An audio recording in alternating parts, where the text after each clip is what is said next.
তুরস্ক বা টার্কির চলচ্চিত্র কিন্তু সবসময় হররের জন্য বেশ জনপ্রিয়, অর্থাৎ এরা ভৌতিক সিনেমা বেশি তৈরি করে। কিন্তু আমি আজকে যে সিনেমা রিকমেন্ডেশন দিচ্ছি এটা কোনো হরর বা ভূতের সিনেমা নয়।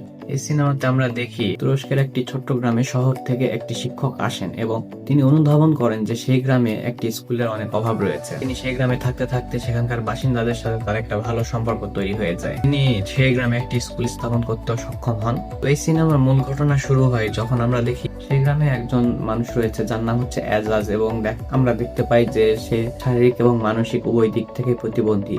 তো সবাই তাকে নিয়ে ঠাট্টা তামাশা করে যে তার কোনোদিন বিয়ে হবে না, কিন্তু ভাগ্যের পরিহাস দেখেন, এজাজ বিয়ে করে ফেলে এমন একটি মেয়েকে যে কিনা সেই গ্রামের সবচেয়ে সুন্দরী মেয়ে। আমি গ্যারান্টি দিয়ে বলছি এই সিনেমার এক্সপ্লেনেশন না দেখে আপনারা যদি সরাসরি সিনেমা দেখেন তাহলে এই সিনেমাটা অবশ্যই আপনাদের মনে দাগ কাটবে। আপনার কি এরকম কখনো মনে হয়েছে যে মানুষের আবেগ অনুভূতি গুলো কমে গেছে, বা আপনি সিনেমা দেখার পরে আগে যেরকম ফিল করতেন এখন সেরকম ফিল করেন, অর্থাৎ আপনারও আবেগ অনুভূতি কমে গেছে? তাহলে দেখে ফেলুন মুজাইস নামের এই চলচ্চিত্রটি, যার পরবর্তীতে নাম হয়েছে দ্য মিরাকেল নামে। এটি 2016 সালে একটি টার্কিশ চলচ্চিত্র।